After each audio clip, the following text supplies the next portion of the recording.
भर के लाया। पानी में और गंगा जल में अंतर है। पानी पानी होता है और गंगा जल होता है। सरजू जल, गंगा जल, मंदाकिनी जी का जल, ये पुनीत नदियों में पानी नहीं है, क्या है? जल है। और पानी कुएं का पानी, अच्छा 1 महीने तक 2 महीने तक किसी बोतल में कुएं का पानी रख दो भर के, बोलो सड़ जाएगा कि नहीं? कीड़े पड़ेंगे कि नहीं पड़ेंगे?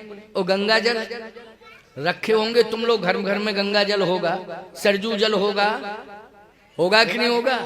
मंदाकिनी जी का जल होगा, लेकिन बोलो कीड़े पड़ते हैं, सड़ता है क्या? अंतर है कि नहीं? पानी में और जल में अंतर है कि नहीं? केवल पानी लाया है, गंगा जल से चरण नहीं धोए। पानी कठौता भर ले आवा, पानी भर के लाया।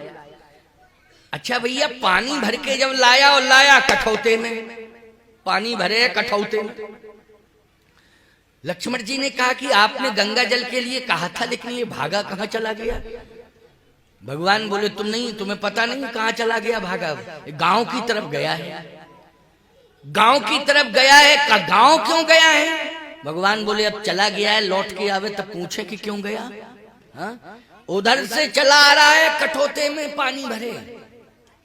लक्ष्मण जी बोले ये क्या लेके आ रहा है? राम जी बोले तुम हमारा दिमाग खराब मत करो, जब सामने आ जाए तो देख लेना क्या लाया। अभी बार बार पूछे क्या लाया, कैसे लाया, क्यों लाया, कहां गया, आने दो। कठौता जैसे ही भगवान के सामने रखा, सुनो, कठौता उसमें पानी भरा। भगवान ने कहा ये क्या है? कहे सरकार पानी। ये पानी है? अच्छा पानी है। जब मैंने कहा था कि गंगा जल से चरण धो लो तो पानी लाने की क्या जरूरत थी? केवट बोला प्रभु पानी में जानबूझ करके लाया है। मैं ये जानता था कि गंगा जल है और गंगा जी प्रवाहित हो रही, आपने भी कहा था वेग आन जल, लेकिन मैं जानबूझ करके पानी लाया। तो भगवान ने कहा जानबूझ करके पानी तुम क्यों लाए? अगर भाई अनजान में लाए होते तो अलग बात है, जानबूझ के पानी क्यों लाए? केवट बोला इसलिए लाया हूं कि मैंने ये सुना है कि आपके चरण से गंगा निकली। भगवान बोले हाँ ये सत्य है कि मेरे चरण से गंगा निकली, लेकिन गंगा निकली कब? जब ब्रह्मा जी ने आपके ब्रह्मधाम में चरण धोए, और चरण धोए और कमंडल में चरणोदक ले लिया, और जैसे ही कमंडल में चरणोदक आया तो उसी में गंगा प्रकट हो गई। ये गंगा है आपके चरण का चरणोदक। भगवान ने कहा ये बात तो तुम्हारी बिल्कुल सही है। तो एक बात बताओ प्रभु, जब ब्रह्मा जी ने चरण धोए तो चरण धोने के बाद जो चरणोदक आया कमंडल में, वही गंगा जल हुआ कि नहीं हुआ? वही गंगा जल। बोले हाँ वही गंगा जल।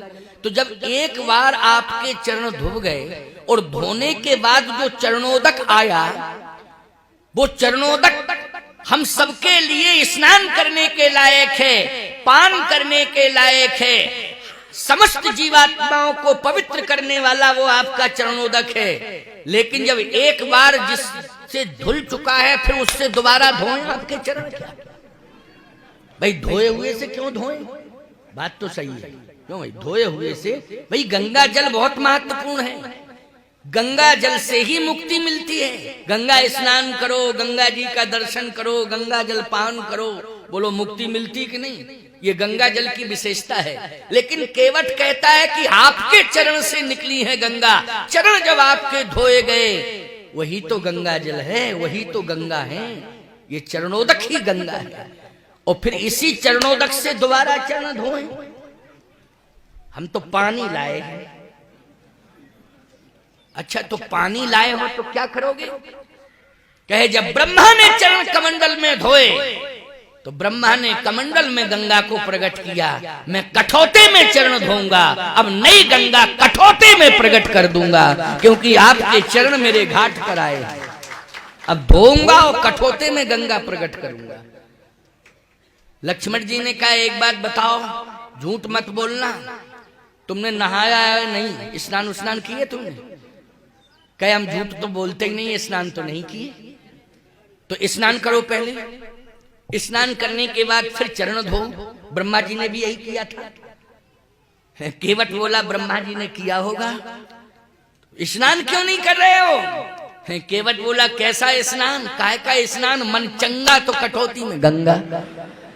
अगर हमारा मन निर्मल है तो देखो अभी गंगा प्रकट हो जाएंगी कटौते में।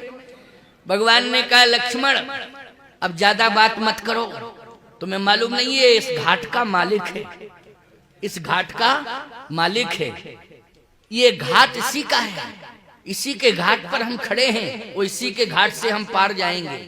लेकिन ज्यादा कहने की आवश्यकता नहीं है, क्योंकि ये अयोध्या नहीं है, ये जनकपुर नहीं है, ये सिंगवेरपुर में भी गंगा का घाट है। ज्यादा बात करोगे तो अभी घर से गए फिर घाटों से चले जाएंगे, न घर के रहेंगे न घाट के रहेंगे, यही कंडीशन होगी। इसलिए कुछ नहीं कहना, सुनते जाओ। भक्त वो है जिसके बंधन में भगवान बंध जाता है, समझ रहे हो क्यों? भक्त वो है जिसके बंधन में भगवान बंध जाता है। आज भगवान भक्त के बंधन में बंधा है, इसलिए भगवान कहते हैं बेगयान जल पाए पखारू होत विलंब उतारहु पारू। लक्ष्मण जी ने कहा पात्र भी है तो काठ का है, काठ के पात्र में धो रहा है। भगवान ने कहा पात्र देख रहे हो कि पात्रता? क्यों भाई? पात्रता पर विचार करो, पात्र पर विचार मत करो। कहे जनकपुर में आपके चरण धोवे, बरविलोक दंपति अनुरागे, पाए पुनीत पखारन लागे। महाराज श्री जनक ने सोने के थाल में भगवान के चरण धोए, सोने का ही लोटा था, उसमें जल भरा हुआ था, सोने की पारात थी, सोने के पाटे पर, पाटा होता है ना, पाटा, पटा, पाटा, सोने का पाटा, पटा, उस पर भगवान के चरण रखे। कहे सरकार इस पर खड़े हो जाओ। भगवान सोने के पटा पर खड़े हो गए, पाटा पर, और जैसे खड़े हुए तो जनक जी ने, सुनैना जी ने, दोनों ने भगवान के चरण धोए। बोलो धोए कि नहीं धोए? अब कल्पना करो आप, इस तरह से जनकपुर में चरण धोए गए। लक्ष्मण जी कहते हैं कि जनकपुर में भी मैंने देखे थे कि आपके चरण धोए गए। केवट ने कहा वो राजा थे, हम मजदूर हैं। राजा के पास सोने के, बस सोने के बहुत बड़े बड़े पारात, कोपर आदि आदि हो सकते हैं, लोटे हो सकते हैं, बहुत बड़े बड़े पात्र हो सकते हैं, लेकिन वो राजा हैं इसलिए उनके पास ये सब व्यवस्था हो सकती है। मैं राजा नहीं हूं, मैं हूं भिखारी। भिखारी? हाँ मजदूर हूं, कहता हूं कि 10 रुपया में पार करूंगा, 20 रुपया में पार करूंगा, 50 रुपया में पार करूंगा, मांगता हूं लोगों से, वो लोग देते हैं, मैं मजदूर हूं। वो राजा है, राजा में मजदूर में बहुत अंतर होता है।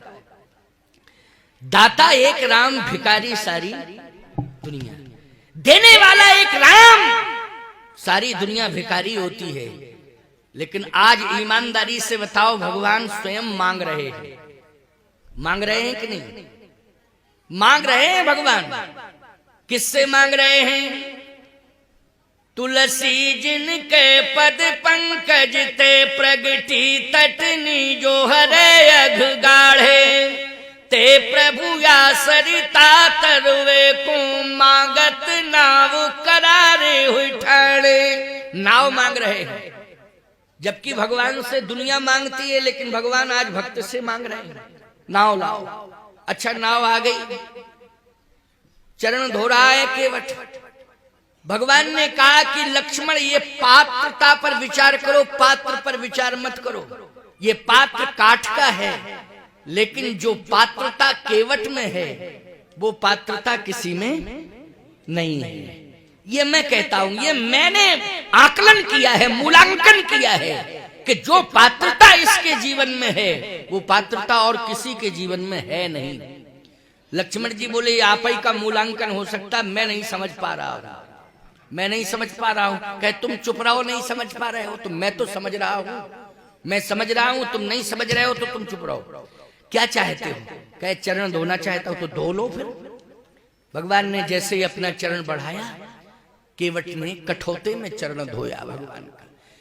अच्छा, जैसे ही भगवान का चरण केवट के हाथ में आया, ईमानदारी से बताओ वो हाथ कितना भाग्यवान है कि भगवान का चरण आ गया उसके हाथ में। आ गया कि नहीं आ गया? और भगवान से कह रहा है कि चरण लाओ, मेरे हाथ में लाओ चरण। तो भगवान ने चरण बढ़ा दिया, और जैसे ही चरण केवट के हाथ में आया तो केवट आनंदित होकर चरण धोने लगा। और जैसे ही भगवान का चरण धो रहा था तो अति आनंदित होकर के चरण धो रहा था। आनंद में और अति आनंद में अंतर है। क्या? आनंद में भान होता है, वो अति आनंद में भान नहीं रहता है। भान मानी होश ही नहीं है कि हम क्या कर रहे हैं। अच्छा, वो चरण धोया तो धोता ही रहा, धोता ही रहा चरण। लक्ष्मण जी ने कहा कि एक चरण धो रहे हो, दूसरा चरण नहीं धोगे? दूसरा भी धो। केवट ने कहा कि दूसरा चरण शर्त के साथ धोऊंगा। शर्त, शर्त क्या है? अभी तो शर्त ये थी कि पद कमल धोए चढ़ाए नाव न नाथ उतराई चहो, केवल चरणोदक चाहिए, यही शर्त है। अब दूसरी शर्त क्या है ये समझ में नहीं आ रहा है। तो दूसरी शर्त क्या है? केवट कहता है शर्त ये है कि जो चरण में धो चुका हूं या धो रहा हूं, वो धोया हुआ चरण गंगा जी की रज में नहीं आना चाहिए। तो भगवान बोले एक बात बताओ, जब दूसरा चरण धोगे तो फिर हम आधार पृथ्वी को ही तो मानेंगे, वो चरण धुला हुआ पृथ्वी पर रखेंगे। और जब पृथ्वी पर धुला हुआ चरण रखेंगे तो फिर उसमें रज लग जाएगी कि नहीं लग जाएगी? रज लगेगी। केवट कहता है एक काम करो, जो धुला हुआ चरण है वो भी हाथ में रहे, और जिसको नहीं धोया गया है उसको उठा के मेरे हाथ में रख दीजिए। भगवान बोले तो बैलेंस मेरा कौन बनाएगा? बैलेंस नहीं गड़बड़ाएगा? क्यों भाई, शरीर का बैलेंस गड़बड़ाएगा कि नहीं? तो भगवान ने कहा कि बैलेंस कौन बनाएगा मेरा? तो केवट बोला बैलेंस मैं बनाऊंगा, और कौन बनाएगा? सावधान, सारी दुनिया का बैलेंस भगवान बनाता है। बनाता है कि नहीं? सारी दुनिया का बैलेंस भगवान बनाता है, लेकिन भगवान का बैलेंस भक्त बनाता है, यह सिद्ध हो गया। भगवान का बैलेंस कौन बनाता है? भक्त बनाता है, ये सिद्ध हो रहा है रामायण की कथा से। इसलिए मैं कहता हूं कि भक्त भगवान की दृष्टि में बहुत कीमती होता है। भक्त से ज्यादा जो है कीमती एक कथा आती है, छोटी सी बात है, 2 सेकंड की है या 2 मिनट भी हो सकते, जरा सुन लेना। आपने सुनी भी होगी लेकिन मैं सुनाई देता हूं। कन्हैया मैया के हाथ से हाथ छुड़ा करके, यशोदा मैया का हाथ छुड़ा करके कन्हैया भागने लगा।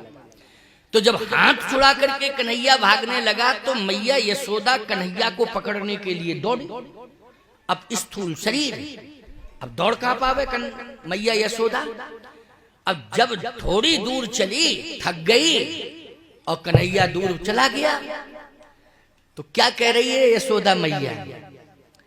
अरे कन्हैया, तुझे मेरी कसम है, तू खड़ा हो जा। लेकिन कन्हैया खड़ा नहीं हुआ। तो यशोदा जी ने कहा कि मैंने अपनी कसम रखा दी और कन्हैया खड़ा नहीं हुआ, तो मैंने ये गर्गाचार्य जी महाराज से सुना था कि ये कन्हैया तो परमात्मा है। क्या है? परमात्मा है, ये तो भगवान है। तो यशोदा जी ने सोचा कि भगवान भक्तों को, भगवान सबसे ज्यादा प्रेम करता है भक्तों से। किससे करता है? भक्तों से।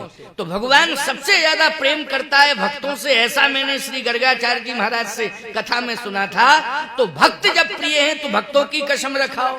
तो कह दिया तुम्हें भक्तों की कसम है, खड़े हो जाओ। कन्हैया फिर भी खड़ा नहीं हुआ। ओह, इसका मतलब है कि भक्तों में भी क्वालिटी होती है। क्यों भाई? हाँ, भक्तों में भी क्वालिटी है, तभी तो भक्तों की कसम रखाने पर भी कन्हैया खड़ा नहीं हुआ।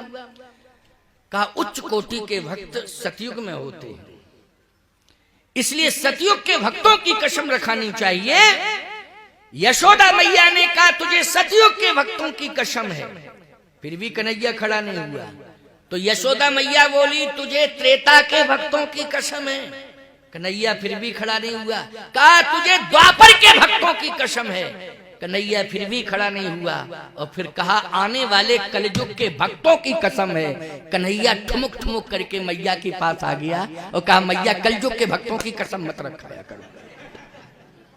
देखो ठुमुक ठुमुक करके आ गया मैया यशोदा के पास। कहा मैया तुझे कन्हैया की सौगंध है, आज के बाद तू कलयुग के भक्तों की कसम मत रखाया कर। कलयुग के भक्तों से तुझे इतना प्यार क्यों है, क्यों है इतना प्यार कलयुग के भक्तों से? कहा मैया सतयुग में, त्रेता में, द्वापर में बड़े बड़े भक्त हुए हैं, हजारों की संख्या में, लाखों हजारों की संख्या में भक्त हुए हैं, लेकिन कलिकाल में तो जो असली भक्त होंगे उनकी थोड़ी ही संख्या होगी। अगर वो कहीं हमसे दूरियां बना के कहीं चले गए तो मेरा नाम लेने वाला कौन होगा कलिकाल में? इसलिए कलयुग में तो भगवान की महिमा को बढ़ाने वाला भक्ति ही होता है। ईमानदारी से बताओ, आप जैसे भक्ति भगवान की महिमा बढ़ा रहे कि नहीं बढ़ा रहे? नहीं। कलयुग में आज कौन मान रहा भगवान को? न साधु को मान रहा, न माने मात पिता नहीं देवा, साधु सन करवावे सेवा, जिनके ये आचरण भवानी ते निश्चर समझानो प्राणी। तो कलयुग में जो भक्त होते हैं वो वास्तव में भगवान को प्राण से भी ज्यादा प्यारे होते हैं। और तुम सब भगवान की कथा सुन रहे हो प्यारे, ऐसे घोर कलिकाल में जहां जिंदगी में फुर्सत ही नहीं, किसी से भी कहो कथा हो रही है, बोले फुर्सत नहीं, यही कहता है। क्या करें, सुनने की फुर्सत नहीं। अच्छा तो 3 दिन की कथा है, दूसरे दिन निकाल लेना फुर्सत। दूसरे दिन भी कहा क्यों भैया तुम तो पहुंचे ही नहीं हो, कहे फुर्सत ही नहीं। तीसरे दिन कहा कि अरे समय निकाल लो, लास्ट दिन है। फिर मिला, वो कहे फुर्सत ही नहीं मिली, नहीं पहुंच पाए। अब बताओ भैया, फुर्सत नहीं है कथा सुनने की, इतनी व्यस्तता है, फुर्सत तो कभी ना कभी मिलेगी। एक गांव में कथा चल रही थी, सारा गांव कथा सुनने जाता था, एक व्यक्ति को फुर्सत ही नहीं मिलती थी, वो गए ही नहीं। महात्मा ने कहा पूरा गांव आया लेकिन एक व्यक्ति क्यों नहीं आ रहा है? बोले व्यापार बहुत लंबा है, फुर्सत नहीं मिल रही उसे महाराज। अच्छा, महात्मा जी की कथा पूरी हुई, जब जाने लगे तो गांव के लोग बोले महाराज अब मत जाओ आप। क्यों? बोले जिसको कथा सुनने की फुर्सत नहीं मिलती थी वो तो चला गया दुनिया से, उसका तो हार्ट फेल हो गया है, उसी का। बोले हाँ महाराज उसी का हो गया, सुबह 4 बजे की घटना है, अब मत जाओ आप, क्योंकि आपका जाना ठीक नहीं है। नहीं, सारी दुनिया यही कहेगी, वो गांव के तो कहेंगे महात्मा ने श्राप दे दिए तो दोष आप पर लगेगा। महात्मा ने श्राप दे दी इसलिए प्राण निकल गए, तो आप कलंक मत लो, अब मत जाओ। महात्मा बोले ठीक है नहीं जाएंगे। पूरा गांव पीछे पीछे और वो आगे आगे उसको रखे स्मशान की ओर ले जा रहे थे। महात्मा जहां ठहरे थे वहीं से उसका जनाजा निकल रहा था। महात्मा जी खड़े हो गए, जैसे वहां से वो निकलने लगा तो महात्मा जी ने कहा भैया रुको, कम से कम देख तो लें उसको कैसा था वो, इसको फुर्सत नहीं मिलती थी, कम से कम देख तो लें कैसा है। देखने लगे महात्मा ऐसे, कहे अब इसको नीचे उतार दो। नीचे उतारो?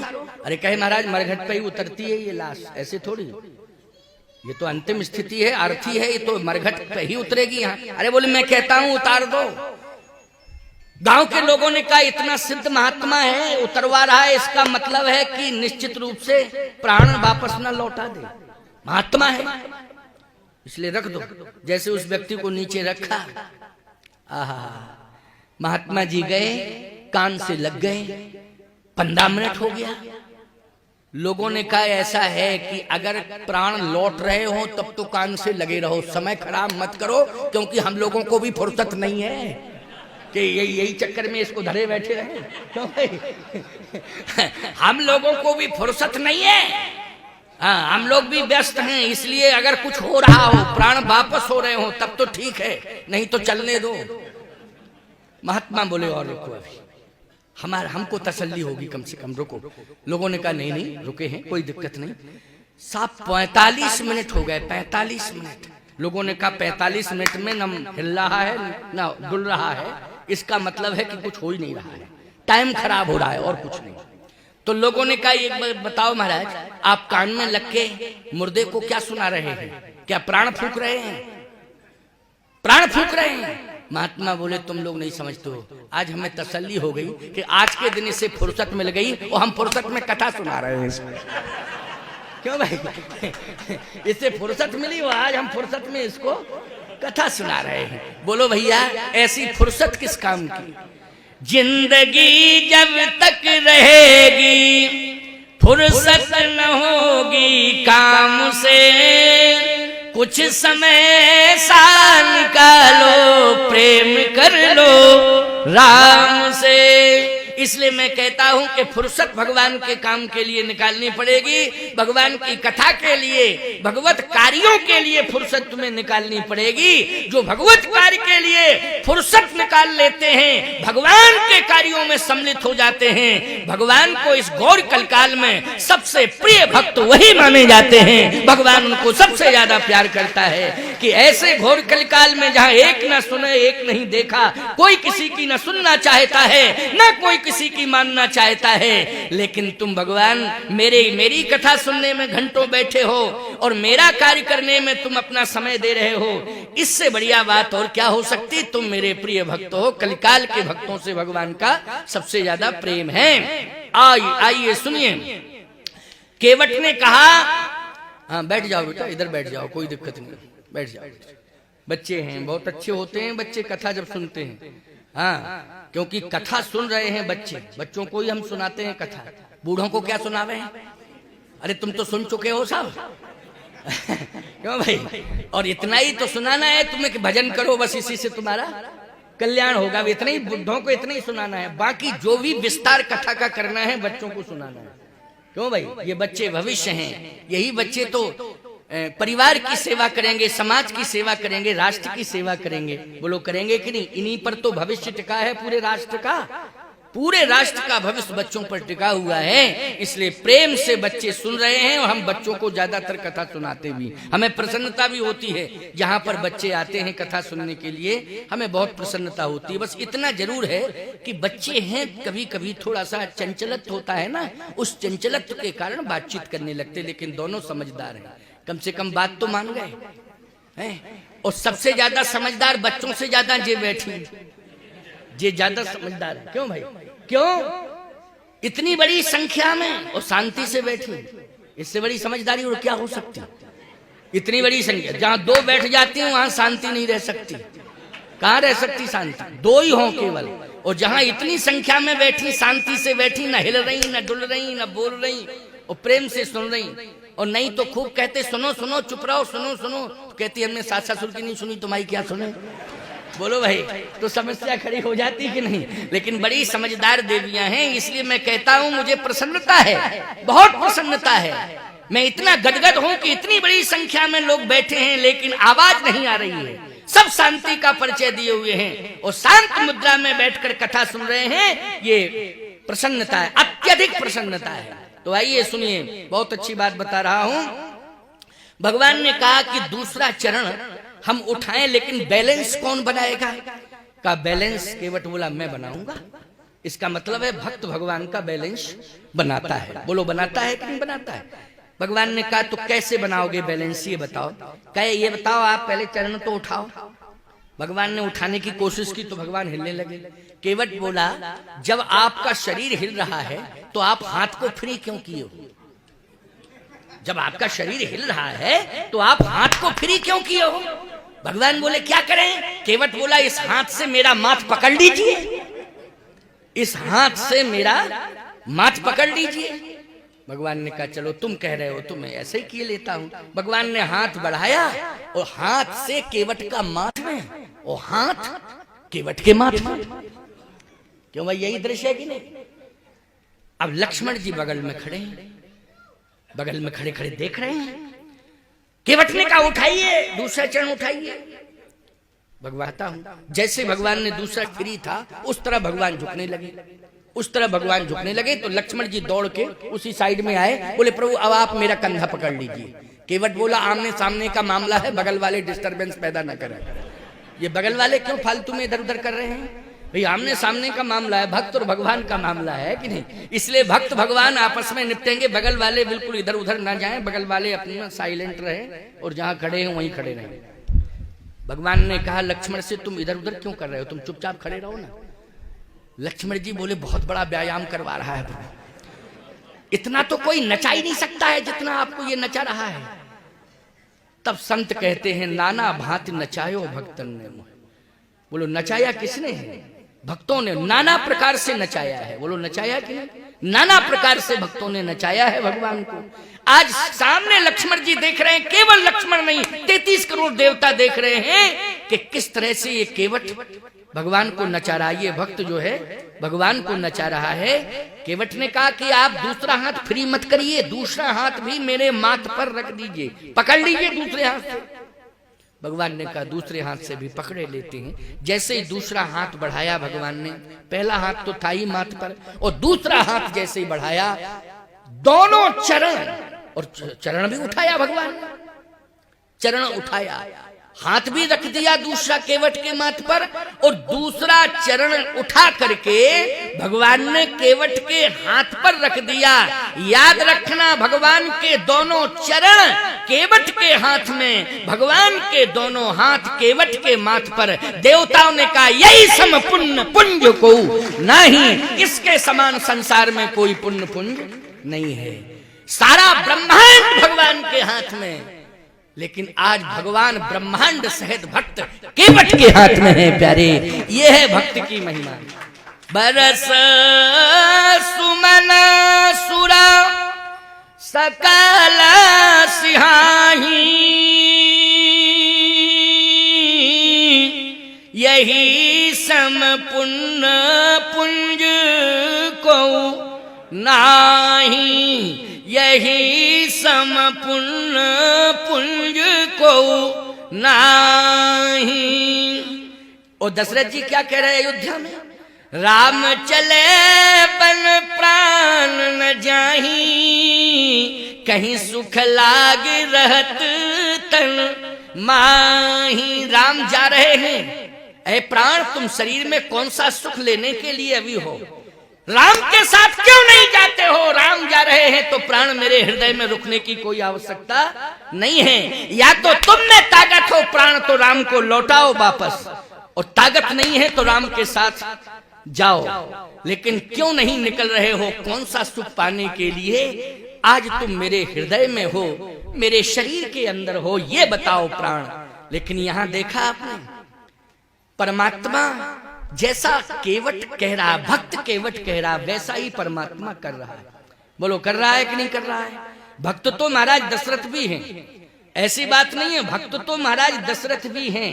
बोलो हैं दशरथ की नहीं, बहुत बड़े भक्त हैं दशरथ। लेकिन ईमानदारी से बताओ, भगवान रोते बिलखते दशरथ जी को छोड़ के चले गए कि नहीं चले गए। अरे भक्ति तो कौशल्या जी ने भी की है, लेकिन कौशल्या को रोता बिलखता छोड़ के भगवान चले गए कि नहीं। लेकिन जब तक केवट नहीं कह रहा है जाने के लिए, तब तक भगवान एक कदम नहीं रख रहे आगे। बोलो भाई, एक कदम आगे नहीं रख रहे जब तक केवट नहीं कह रहा है। इसलिए मैं कहता हूं कि तुम ग्रामीण अंचल में रहते हो, श्रृंगवेरपुर भी ग्राम ही है, हमारे प्रयागराज के पास ही तो है। चित्रकूट से प्रयाग आओ, अयोध्या जाओगे तो श्रृंगवेरपुर पहले मिल जाएगा, अयोध्या के पहले, प्रयाग के बाद श्रृंगवेरपुर मिलेगा। छोटा सा गांव, कोई बहुत बड़ा गांव नहीं है। कुछ लोग तो श्रृंगवेरपुर गए होंगे और कुछ लोग नहीं गए होंगे, हमारा तो क्षेत्र ही है वो। तो श्रृंगवेरपुर एक गांव है, गंगा के किनारे बसा है प्यारे। जैसे तुम्हारा भररौली गांव, वैसे ही तो वो गांव है। बस अंतर इतना है, यहाँ गंगा जी नहीं है, वहां गंगा है, लेकिन अंतर कुछ नहीं है। वहां भागीरथी गंगा प्रवाहित हो रही है और भररौली में राम कथा रूपी गंगा प्रवाहित हो रही है। अंतर कहाँ है। बोलो भाई, अंतर नहीं है, ये तो भाव की बात है। राम कथा गंगा बोलो प्रवाहित हो रही है कि नहीं। तो राम कथा गंगा के तट पर बसा हुआ है भररौली, बसा है कि नहीं। राम कथा रूपी गंगा के पावन तट पर ये भररौली ग्राम बसा हुआ है प्यारे। जिस तरह से आप रह रहे हो ग्रामीण संस्कृति में, वैसे ही श्रृंगवेरपुर में केवट भी ग्रामीण संस्कृति में ही रहता था। बोलो रहता था कि नहीं। लेकिन आज जो सौभाग्य श्रृंगवेरपुर में केवट को मिल गया, नाव चलाने वाले केवट को मिल गया, वो सौभाग्य श्रृंगेरपुर के राजा गोहराज निषाद को नहीं मिला। भगवान ने निषाद राज को सखा बनाया, भगवान ने हृदय से लगाया, लेकिन ईमानदारी से बताओ, निषाद के कहने से भगवान श्रृंगेरपुर के अंदर नहीं गए। उसने कहा था, प्रभु कैकेयी ने अयोध्या के राज्य से आपको पृथक किया है, ठीक है मैं मानता हूं कि अयोध्या पर उसका अधिकार हो सकता है, लेकिन श्रृंगेरपुर के राज्य पर कोई अधिकार नहीं है उसका।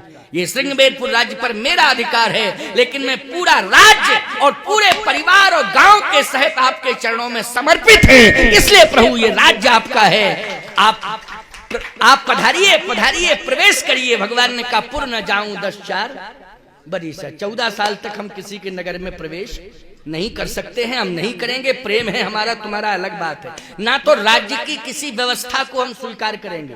अगर तुम राज्य की कोई व्यवस्था भी उपलब्ध कराओगे तब भी हम स्वीकार नहीं करेंगे। हम प्रेम तुमसे करेंगे, लेकिन तुम्हारी वस्तु को स्वीकार नहीं करेंगे, ना तुम्हारी संपत्ति को स्वीकार करेंगे, तुमसे हम प्रेम करेंगे। मौन कर दिया निषाद राज को भगवान ने, बोलो कर दिया मौन कि नहीं? लेकिन भगवान केवट को मौन कर पा रहे हैं? जल्दी बोलो। जैसा कह रहा है वैसा ही कर रहे हैं भगवान। वो कहता है पैर उठाओ, भगवान उठा दे, दूसरा भी उठाओ, हाथ धरो, बोलो भाई हैं? बोला हो रहा है कि नहीं हो रहा? गंगा के तट पर यही हो रहा है कि नहीं हो रहा है?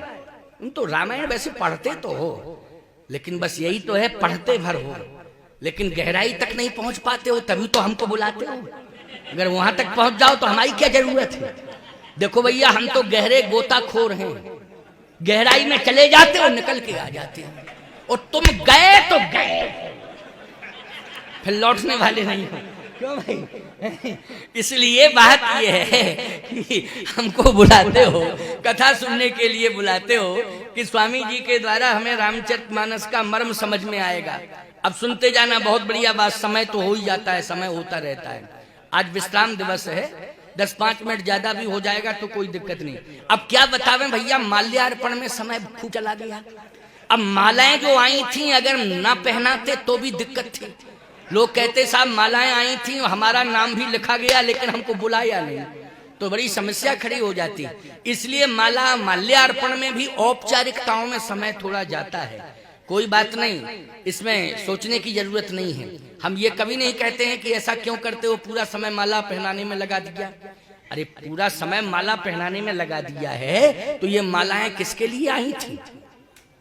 क्या ये फोटोग्राफी के लिए आई थी? खाली मालाएं पहनने के लिए होती हैं, ये शिष्टाचार है, बहुत अच्छी बात है। अब रही बात है 10-5 मिनट का समय इसमें चला गया तो हम बढ़ाए देते हैं। क्यों भाई बढ़ाए देते हैं? क्या दिक्कत की बात है?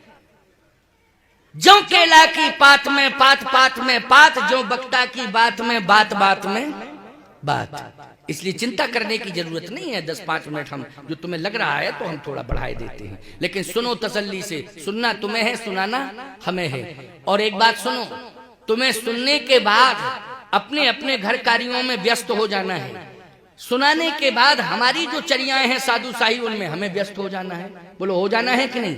लेकिन हम अपनी साधुशाही चर्याओं में व्यस्त हो जाएंगे, तुम अपने गृह कार्य में, रात्रि चर्या, दिनचर्या, जो भी तुम्हारा उन चर्याओं में कार्य है उसमें तुम व्यस्त हो जाओगे। लेकिन प्यारे, हाथों से कार्य करते रहना, लेकिन जो कान से तुमने रामायण सुनी है उसको हृदय में धारण कर लेना, निकलने मत देना। बस इस बात का ध्यान रखना, हृदय में रखना। जो भी मेरे शब्द हैं उनको हृदय में रखना प्यारे।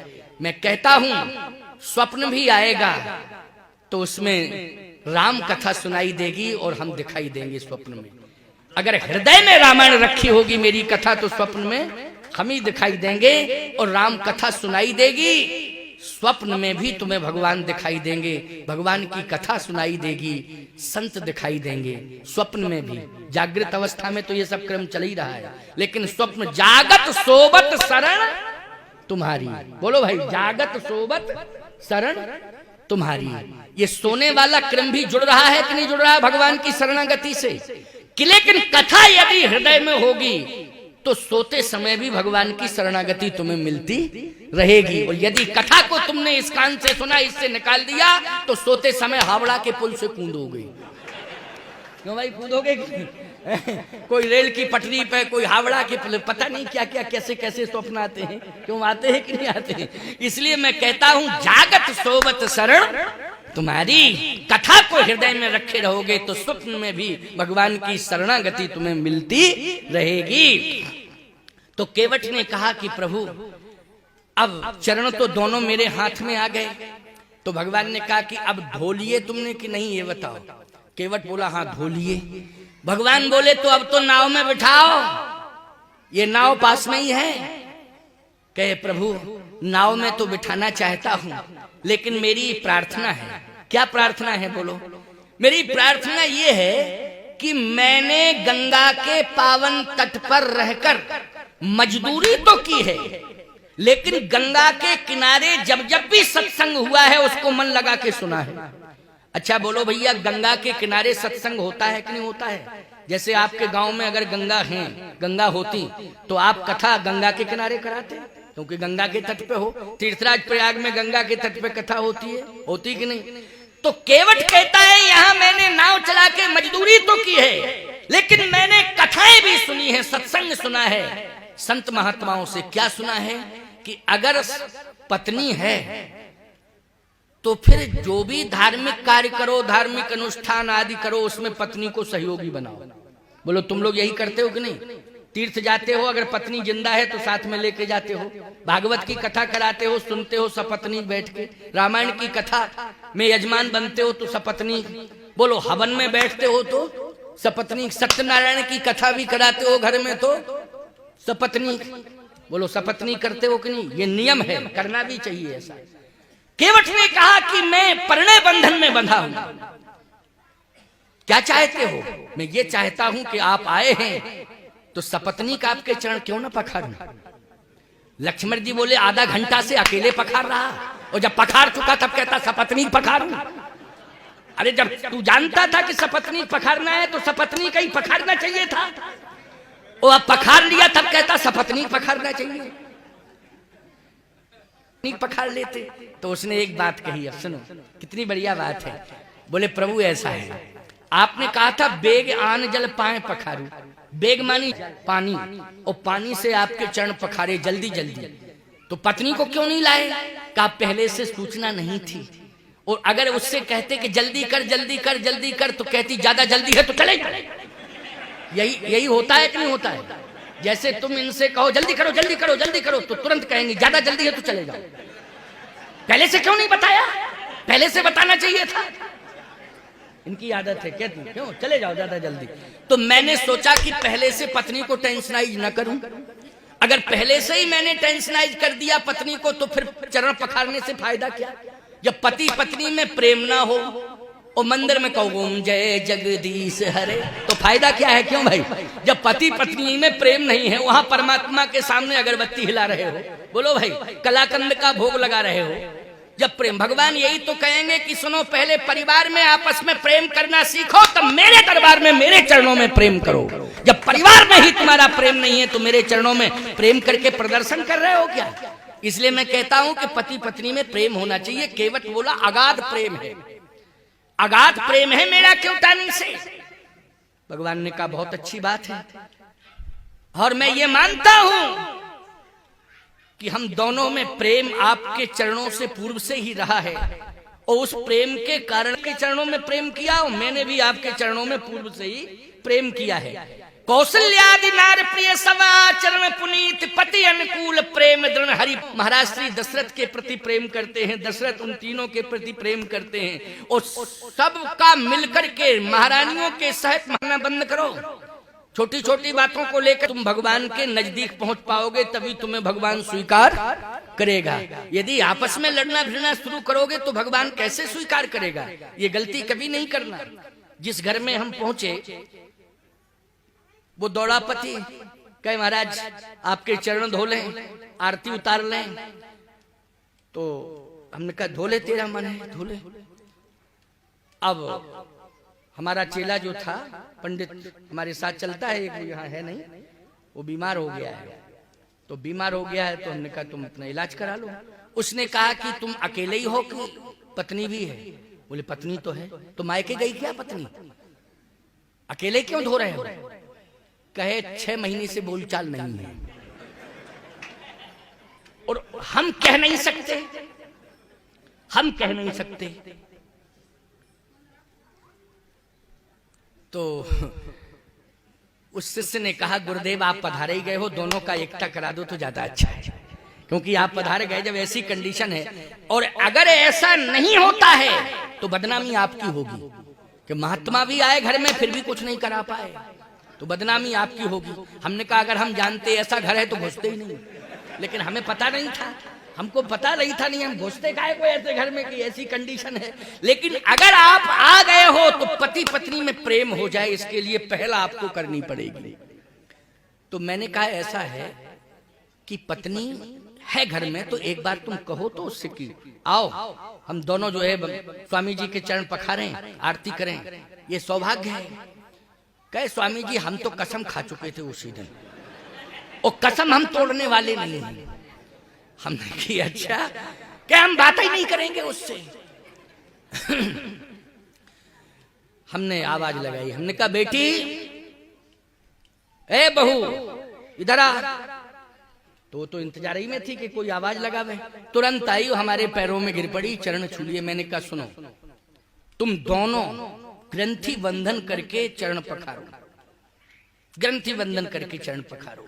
तो एकदम बोली महाराज जी उस दिन हमने भी जिस दिन झगड़ा हुआ था प्रतिज्ञा कर ली थी कि जब तक ये अपने मुंह से हमें कुछ कहेंगे नहीं तब तक मैं कुछ नहीं करूंगी।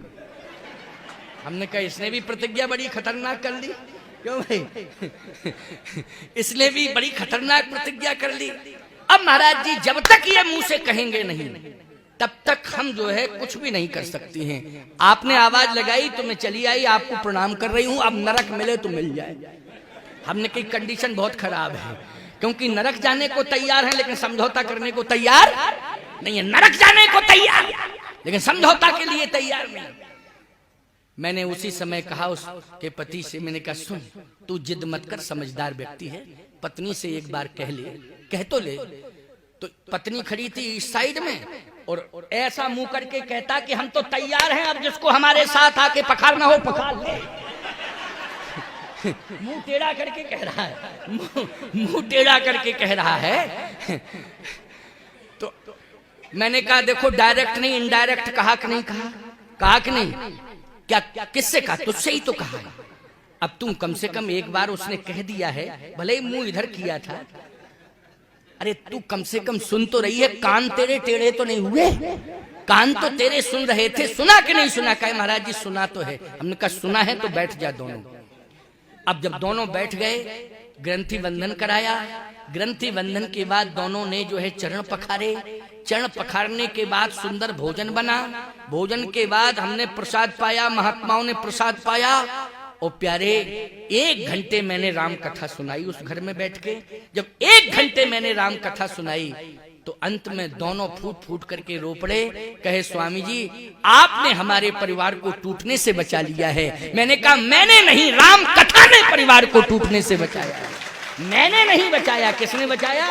राम कथा ने तुम्हारे परिवार को टूटने से बचाया है। तो बोलो भगवान की कथा में ताकत है कि नहीं? लेकिन सुनो तब ना, जब सुनना ही नहीं है तो अलग बात है, सुनो तब। ताकत है कि टूटने से परिवार बचेगा, रूठने से परिवार बचेगा। इसलिए मैं कहता हूं कि राम कथा सुनते रहना, घर में रामायण रख के रामायण पढ़ते रहना, हर रोज रामायण पढ़ी जानी चाहिए। इतना फुर्सत में समय निकालो, 10 ही मिनट का समय क्यों ना निकालो, लेकिन परिवार के साथ बैठ के। पुराने जमाने में तो मोहल्ला एक साथ बैठता था, कथा होती थी।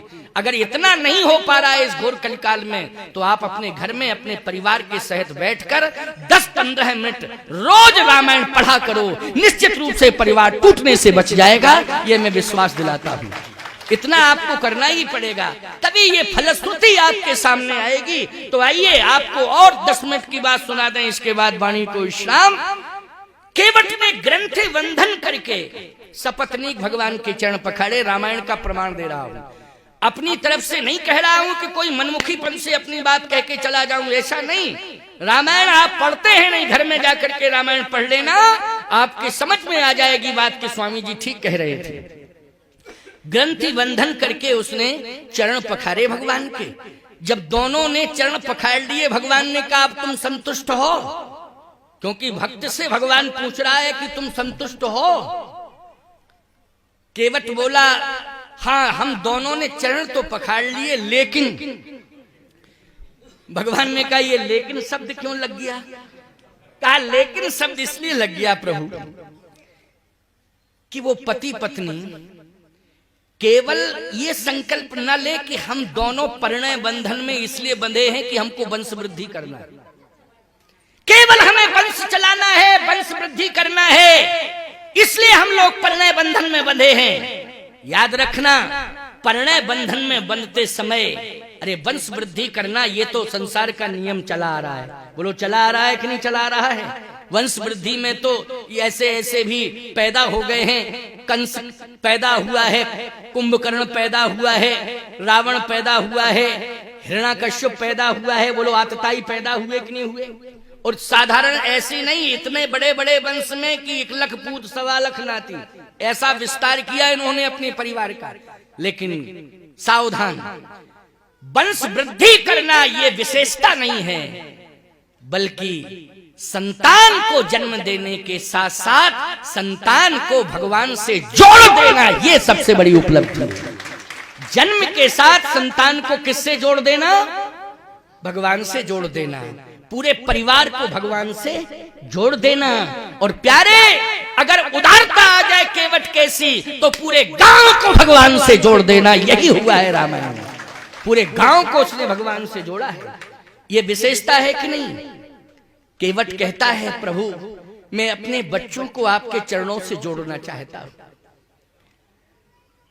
बच्चे कहां हैं? बच्चे गांव में ही हैं, तो क्यों नहीं लाए साथ में? उस समय थे नहीं बच्चे, इधर उधर हो गए थे। अच्छा तो ले आओ बच्चों को। यही क्रम जारी है। दौड़ा दौड़ा गया, बच्चों को इकट्ठा किया उसने और बच्चों को साथ लेके आ रहा है। देखो जब विश्वामित्र जी आए थे तो दशरथ जी भी चारों पुत्रों को लेके आ गए थे ना। दशरथ जी चारों बेटों को लेके आए थे। पुण्य चरणन मेले सुत चारी और राम देख मुनि बिरति बिसारी, पुण्य चरणन मेले सुत चारी। केवट ने भी अपने बच्चों को इकट्ठा किया और इकट्ठा करके लाया और भगवान के चरणों में डाल दिया है। बच्चों ने भी भगवान के चरण पखारे साहब। बोलो सपत्नीक पखारा, इसके बाद बच्चों के सहित चरण पखारा। बोले पूरे परिवार जुड़ गया कि नहीं जुड़ गया? पूरा परिवार जुड़ गया है। इसलिए कहता हूं ये परंपरा बताई जा रही है, इसी प्रभु राम कथा के माध्यम से आपको परंपरा दी जा रही है। तो मैं दावे के साथ कह रहा हूं कि रामायण पढ़ते रहना।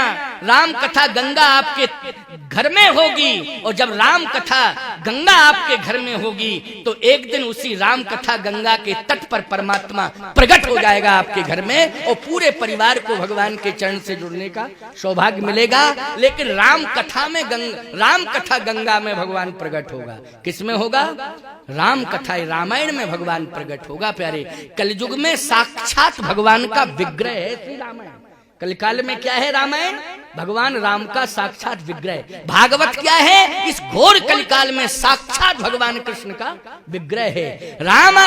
ये रामायण रामचरितमानस राम का विग्रह है, भागवत भगवान कृष्ण का विग्रह है। इसलिए इन ग्रंथों के प्रति अगर तुम्हारा प्रेम बना रहा तो इन ग्रंथों के माध्यम, जैसे ही बच्चों के सहित सपरिवार चरण पखारे भगवान के, तो भगवान ने कहा क्यों अब तो भैया पार कर दे, अब क्या दिक्कत है, क्योंकि 5:38 हो गए।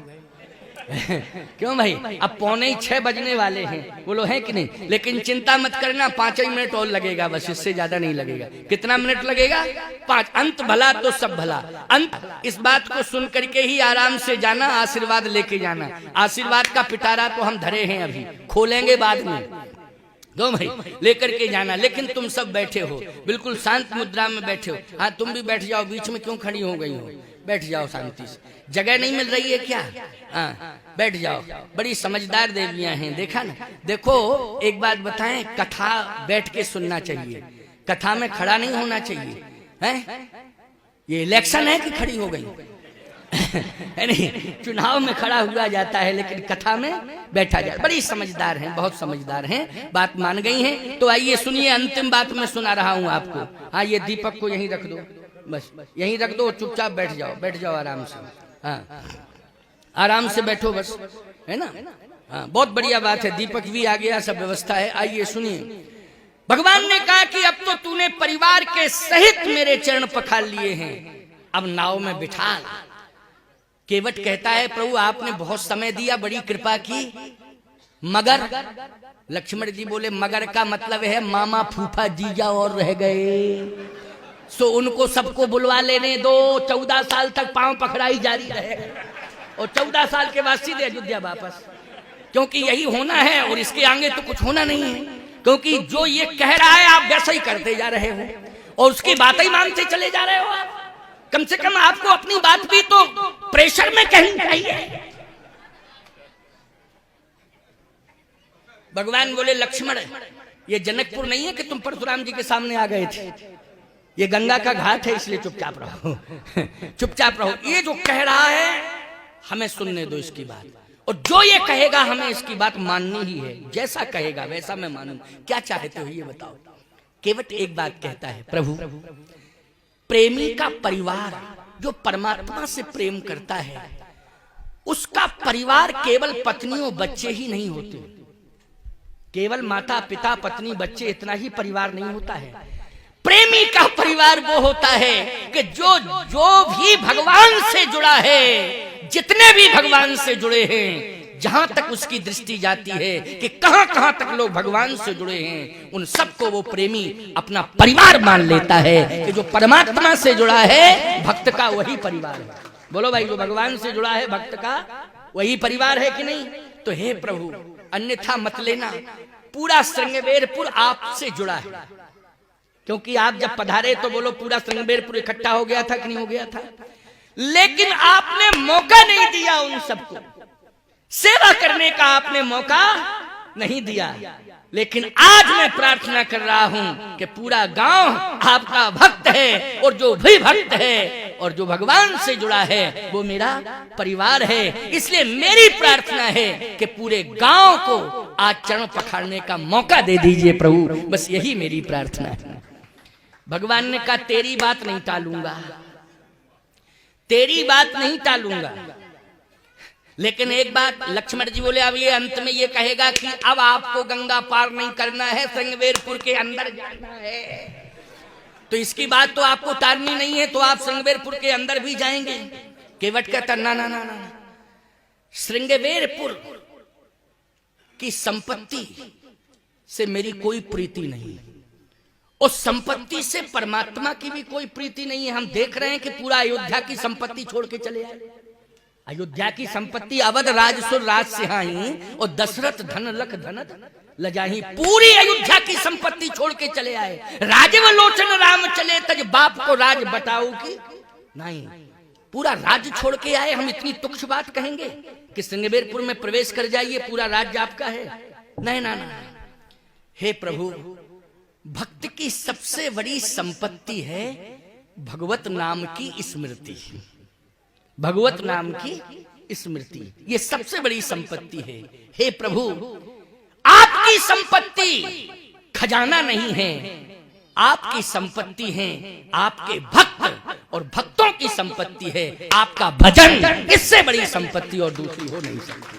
देखो कितना बढ़िया भाव है, बोलो है केवट का भाव कि नहीं, कि आपकी संपत्ति खजाना नहीं है, सोना चांदी नहीं है, मणि मोती नहीं है, आपकी संपत्ति है भक्त।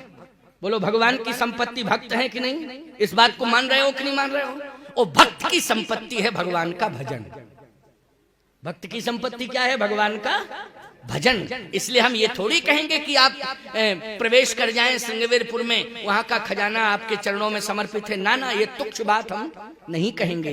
बस प्रभु आप कृपा करके जो भी आपके चरणों से जुड़ा है उसको चरणोदक आपका मिल जाए, बस मेरी यही कामना है और कोई कामना नहीं। भगवान ने कहा तो सबको बुला लो, बुला लो सबको। पूरा गांव इकट्ठा कर दिया केवट ने श्रृंगवेरपुर, और गोस्वामी जी कहते हैं पद पखार जलपान कर आप सहित परिवार। तो बोलो परिवार में पूरे गांव को अपना परिवार मानता है कि नहीं मानता है? पद पखार जलपान कर आप सहित परिवार। भगवान ने कहा अब तो पूरे गांव ने चरण पखार लिए, अब कहे प्रभु नाव में बैठो विराजो। और जैसे ही भगवान बैठने की कोशिश की तो कहता 1 मिनट रुको रुको रुको रुको। भगवान ने कहा अब कौन रह गया? बोले पुरखे और रह गए, पुरखे। लक्ष्मण जी बोले एक बात समझ में नहीं आ रही भैया, हमको भी तो थोड़ा समझा दो। हाँ क्या क्या नहीं आ रहा समझ में? कहे जैसे गंगा की महिमा क्या है? भगवान बोले गंगा तारती है, यही महिमा है। अच्छा बोलो भैया, कोई व्यक्ति कहीं पैदा हो, कहीं मरे, कहीं रहे कहीं मरे, लेकिन तरने के लिए उसकी अस्थियां कहां जाती हैं? प्रयागराज ले जाते हो कि नहीं? तुम्हारे क्षेत्र में तो सब प्रयाग ही जाते हैं, जाते कि नहीं? भाव ये है कि कहीं भी पैदा हुआ हो कोई, कहीं भी रहा हो और कहीं भी मरा हो, लेकिन तरने के लिए उसे गंगा जी भेजा जाता है। लक्ष्मण जी बोले लेकिन इसके पुरखे यहीं पैदा हुए, यहीं रहे, यहीं मरे और फिर भी नहीं तरे। गंगा के किनारे रहे, पैदा हुए और फिर मरे भी यहीं और तरे नहीं। ये बात मेरी समझ में नहीं आ रही है। बात भी सही है कि नहीं क्यों भैया? श्रृंगवेरपुर गंगा जी के तट पर है और पुरखे नाव चलाते रहे तो जिंदगी भर तो गंगा के किनारे न रहे, लेकिन ये बताया ये इसके पुरखे मरे यहाँ नहीं है कि क्या, कहाँ मरे? और फिर जहां भी मरे थे तो तरने के लिए गंगा जी में अस्थियां नहीं आई। भगवान बोले हमारी समझ में नहीं आ रही बात।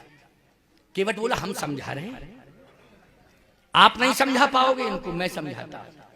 अब सुनो मेरी बात, सुन लो, समझ लो, तुम लोग भी समझ लो। बहुत अच्छी बात कही उसने, बड़ी प्यारी बात कही, बहुत महत्वपूर्ण बात कही। केवट ने कहा सुनिए,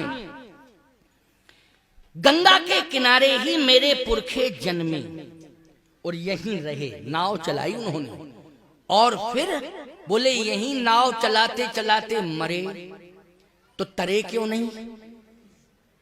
केवट ने कहा सुनो, बात सुन लो, बहुत महत्वपूर्ण बात है।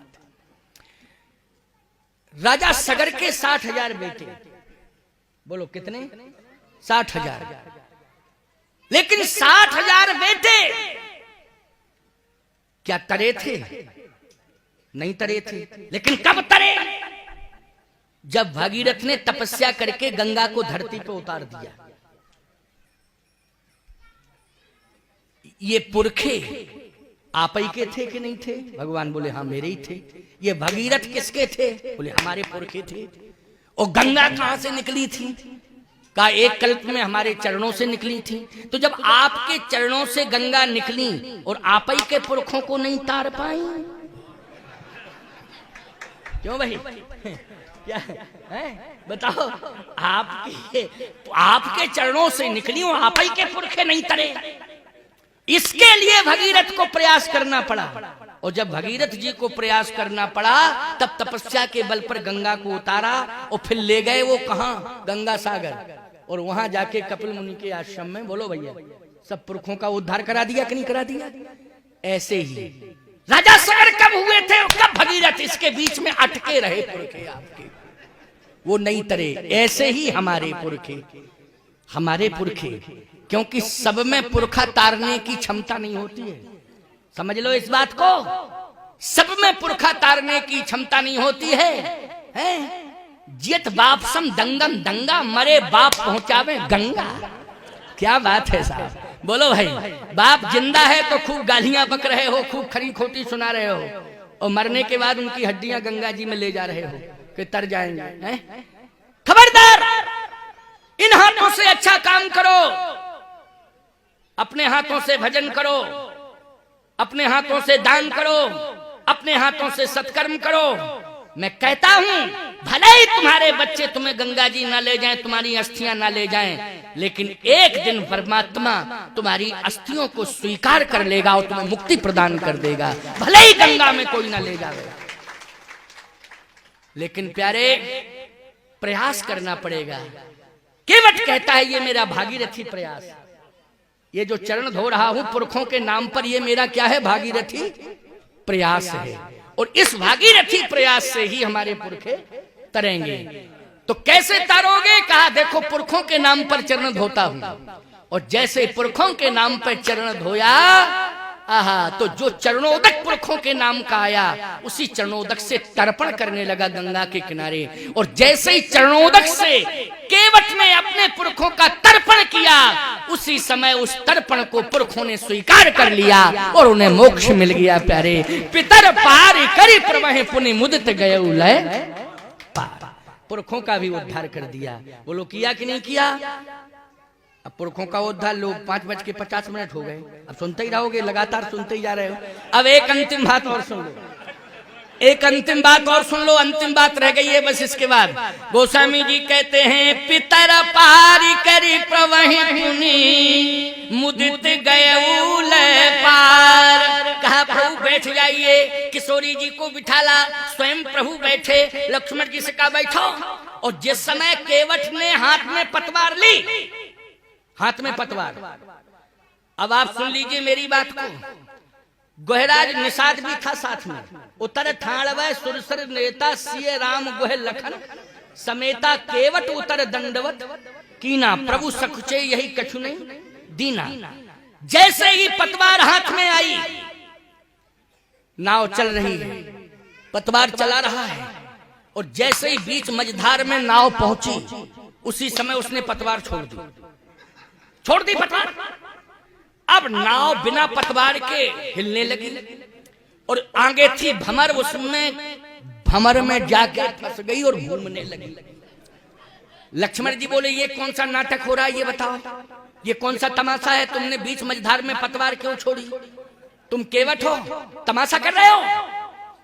पूरा फैमिली सेटलमेंट नाव में है, रघुवंश पूरा बैठा हुआ है। बोलो रघुवंश पूरा बैठा कि नहीं बैठा? अरे राम जी रघुवंश शिरोमणि है कि नहीं? बोलो है कि नहीं?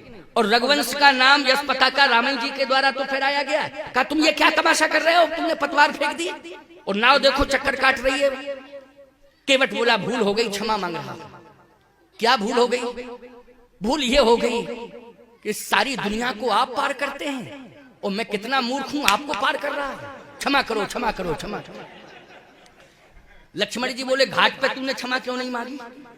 इस बात को घाट पे कह देता तो हम लोग कम से कम घाट ही पे रहते, नाव में नहीं बैठते।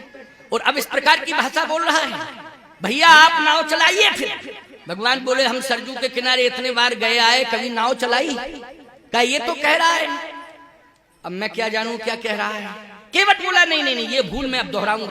लक्ष्मण जी ने कहा तुम मुझे जानते नहीं हो, सावधान, अगर तुमने हाथ में पतवार नहीं ली तो धनुष बाण मेरे हाथ में आ जाएगा। केवट बोला धनुष बाण तुम्हारे हाथ में आएगा? लक्ष्मण जी बोले हाँ, नहीं तो पतवार उठाओ। तो पहले तो केवट पतवार छोड़ के बैठा था, और जैसे ही लक्ष्मण जी ने धनुष बाण की बात कही तो सीधा भगवान के चरणों में लेट गया, चरणों में लेट गया, वहीं नाव में लेट गया। लक्ष्मण जी ने कहा अभी बैठे थे, अब क्या कर रहे हो लेटे लेटे? केवट बोला लेटे लेटे क्या कर रहे हैं, क्या कर रहे हो? केवट बोला नाव कौन चलाएगा? लक्ष्मण जी ने कहा, और तुम नाव में ले आओ, लेटने की जगह नहीं है, यहाँ लेटा नहीं जाता है, यहाँ बैठा जाता है। और नाव चलाने वाला बैठता भी है, पतवार भी हाथ में लेता है, इसलिए लेटो नहीं, उठो, बैठो, पतवार हाथ में लो, नाव आगे बढ़ाओ। केवट बोला कैसी पतवार, कैसी नाव, कौन नाव, कहाँ? अरे कहाँ, क्या दिमाग खराब है तुम्हारा? केवट बोला दिमाग खराब हमारा नहीं है, हमारा दिमाग शुद्ध हो गया। हमारा दिमाग शुद्ध होगा, दिमाग खराब तो तब था जब हम पतवार हाथ में लिए थे, लेकिन आज दिमाग मेरा शुद्ध है कि भगवान के चरण मिल गए। और भगवान के चरण मिल गए तो क्या कर रहे हो, लेटे क्यों हो? तो केवट बोला राम जी हमारे सब काम कर रहे हैं, तुम क्या कर रहे हो? बोले हम राम के सहारे आराम कर रहे, हम तो राम जी पर विश्वास कर रहे इसलिए पड़े पड़े आनंद ले रहे हैं। क्यों? परमात्मा ही तो पार करता है, जीव नहीं, परमात्मा पार करता है। और आज केवट को पार करने वाला परमात्मा उसके चरणों में मैं बैठा हूं, तो हमें पार नहीं करेगा वो? परमात्मा के चरणों में जो समर्पित हो जाता है उसकी नैया कभी डूबती नहीं है लक्ष्मण जी। बोलो भाई, भगवान के चरणों में जिसका समर्पण हो उसकी नैया डूबेगी क्या? उसकी नैया कभी नहीं डूब सकती है। और ये केवट को विश्वास है कि पतवार थोड़ी नाव को पार लगाएगी, परमात्मा की कृपा ही भव से पार कराएगी। इसलिए केवट भव से पार करेगा तो परमात्मा की कृपा से, पतवार से नहीं, कृपा से। बोलो, पतवार से कि कृपा से? कृपा से। लक्ष्मण जी बोले, भैया थोड़ा सा बातचीत में समझा दो, क्योंकि आपकी भाषा जल्दी समझ में आती है, हमारी भाषा नहीं आ रही। भगवान ने कहा एक काम करो केवट। केवट बोला, बताएं प्रभु, बताएं बताएं, कोई दिक्कत नहीं, बताइए ना। मेरा भाई घबरा रहा है और नाव जो है भंवर में फंस चुकी है और चक्कर भी काट रही है और भाई घबरा रहा है, तो कम से कम तुम एक काम करो ना, पतवार लेकर के पार कर दो। तो केवट बोला, ये पूछो अपने भाई से कि नाव भंवर में फंस के कर क्या रही है। लक्ष्मण जी बोले, चक्कर काट रही। केवट बोला, गिनती कर रहे हो कितने चक्कर काट चुकी है, कितने चक्कर काट चुकी है? लक्ष्मण जी बोले, चक्कर कम से कम 40, 50, 50 तो कंप्लीट ही हो गए। बोले, 50 कंप्लीट हो गए? कहे तो अभी और काटना दो। तो लक्ष्मण जी बोले, तुम्हारा नियम ही यही है कि भंवर में पतवार छोड़ के चक्कर कटवाते हो फिर पार करते हो, तो कितने चक्कर कटवाने के बाद पार करते हो? तो केवट बोला, अपने बड़े भैया से पूछो कि जीव को कितने चक्कर कटवा के पार करते हो। तो लक्ष्मण जी बोले, आप चक्कर कटवाते हो? भगवान बोले, हम तो 84 लाख योनियों में चक्कर कटवाते हैं। केवट बोला कि आप अपने बड़े भैया से पूछो कि हम लोगों को कितना चक्कर कटवाते हो। अरे नाव ने तो 50-60 चक्कर काटे, लेकिन हम जैसे जीवों को 84 लाख योनियों में चक्कर कटवाते हो। भगवान ने कहा कि लक्ष्मण, केवट ठीक ही कह रहा है कि 84 लाख योनियों का चक्कर काटना पड़ता है तब कहीं उसे मुक्ति मिलती है।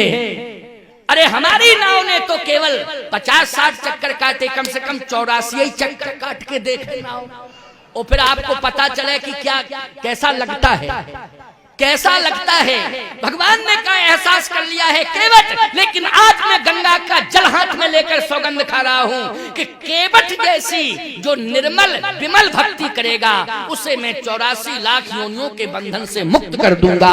उसे 84 लाख योनियों का चक्कर नहीं काटना पड़ेगा, मैं उसे मुक्ति प्रदान कर दूंगा। बस जैसे ही केवट ने ये शब्द सुना, बोलो, तुम जैसे भक्तों के लिए आधार बन गया कि नहीं बन गया? ये तुम जैसे भक्तों के लिए आधार बन गया। गोस्वामी जी कहते, उतर ठाड़ी भय सुर सरी बेटा, ओ सिया राम कहि लखन समेता। केवट उतर दंडवत कीना, प्रभु सकुचे यही कछ नहीं दीना। केवट उतर दंडवत कीना, सिया यही की जहान निहारी। मन मुद्री मन मुदित उतारी, कहु कृपाल लेहु उतराई।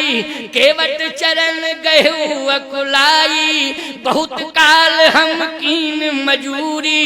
आज दीन विधि बन भल पूरी, अब कछु नाथ न चाहिए मोरे। ओ दीन दयाल अनुग्रही तोरे। मुझे कुछ नहीं चाहिए प्रभु, कुछ नहीं चाहिए। अरे ये मणि बड़ी कीमती लगी है मुद्री में, इस मणि को लो। ये मणि साधारण नहीं है, ये मनोकामना पूर्ण करने वाली मुद्री है। इसमें जो मणि लगी है वो मनोकामनाओं को पूरी, जैसे कामतानाथ जी की परिक्रमा करने जाते हो, गिरिराज जी की परिक्रमा करने जाते हो, बोलो दोनों ही मनोकामना को पूरा करते हैं कि नहीं? बोलो, करते हैं कि नहीं करते?